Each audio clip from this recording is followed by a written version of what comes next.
Football বিশ্বকাপের বাকি মাস ছয়েক, এরই মধ্যে দ্য গ্রেটেস্ট শো অন আর্থের ড্র ও সূচি প্রকাশ করেছে ফিফা।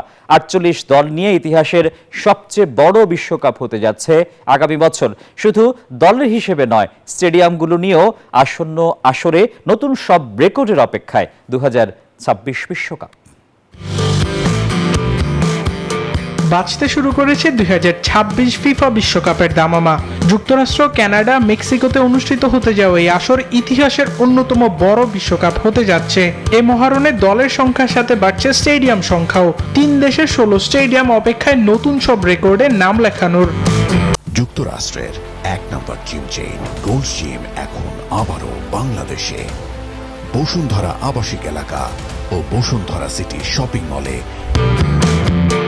এর আগে 2022 বিশ্বকাপে অত্যাধুনিক সব ভেন্যু উপহার দিয়ে গোটা বিশ্বকে তাক লাগিয়ে দিয়েছিল কাতার। এবার 2026 বিশ্বকাপে স্বাগতিক 3 দেশ হাঁটছে সেই পথেই।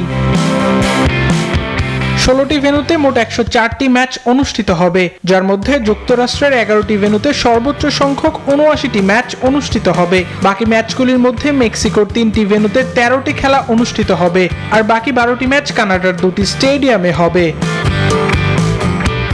মেক্সিকোর ঐতিহাসিক অ্যাজটেকা স্টেডিয়ামে 11 জুন উদ্বোধনী ম্যাচ দিয়ে 39 দিনের এই মেগা ইভেন্টের পর্দা উঠতে যাচ্ছে।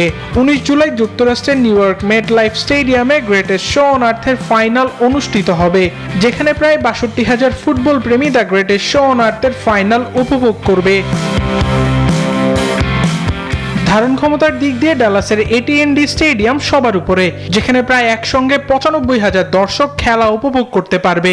সেই সঙ্গে সব থেকে বেশি 9টি ম্যাচ অনুষ্ঠিত হবে এই মাঠে, এবং প্রায় সব থেকে কম ধারণ ক্ষমতার স্টেডিয়াম কানাডার টরন্টো স্টেডিয়াম, যেখানে মোট 45,000 দর্শক একসঙ্গে বসে খেলা উপভোগ করতে পারবে। আবরার আল দাইয়ান, নিউজ 24।